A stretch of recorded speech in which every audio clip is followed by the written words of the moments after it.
కేంద్ర బీజేపీ ప్రభుత్వం అవలంబిస్తున్న రైతు కార్మిక వ్యతిరేక విధానాలను నిరసనగా సంయుక్త కిసాన్ మోర్చా కార్మిక సంఘాల ఐక్యవేదిక ఈ నెల 16వ తేదీన తలపెట్టి గ్రామీణ భారత్ బంద్ పారిశ్రామిక సమ్మెను విజయవంతం చేయాలని ఆంధ్రప్రదేశ్ వ్యవసాయ కార్మిక సంఘం రాష్ట్ర ఉపాధ్యక్షులు తాటిపాక మధు పిలుపునిచ్చారు.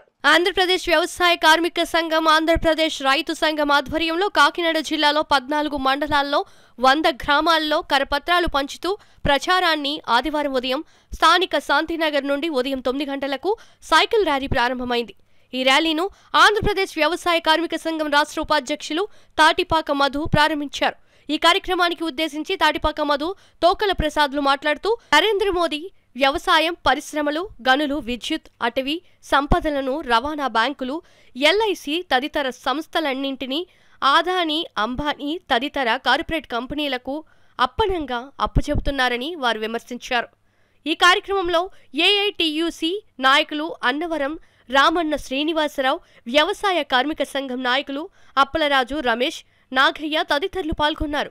కార్మిక, రైతు, వ్యవసాయ కూలీలు వ్యతిరేకంగా చేపట్టే విధానాలకు నిరసనగా ఈ నెల 16న దేశవ్యాప్తంగా గ్రామీణ సమ్మె, గ్రామీణ బంధు, పారిశ్రామిక సమ్మె చేయాలని సంయుక్త కిసాన్ మోర్చా అదేవిధంగా మరి కార్మిక సంఘాలు ఐక్యంగా నిర్ణయించాయి.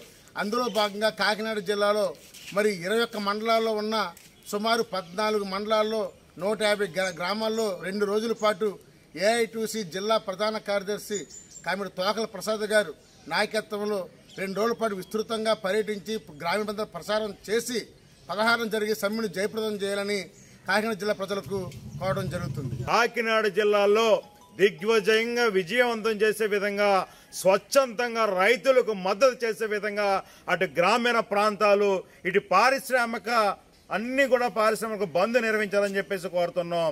దీని ప్రధాన డిమాండ్ రైతులకు కనీస మద్దతు ధర చట్టం తేవాలని, రైతు రుణాలు మాఫీ చేయాలని, అలాగే విశాఖ హుక్కును ప్రైవేటీకరణ నిలుపుదల చేయాలని, కనీస వేతనాలు 26,000 రూపాయలు అమలు చేయాలని, ఉద్యోగ భద్రత కల్పించాలని తదితర డిమాండ్ల సాధనకే ఫిబ్రవరి 16వ తేదీన భారత బంద్ జరుగుతూ ఉంది.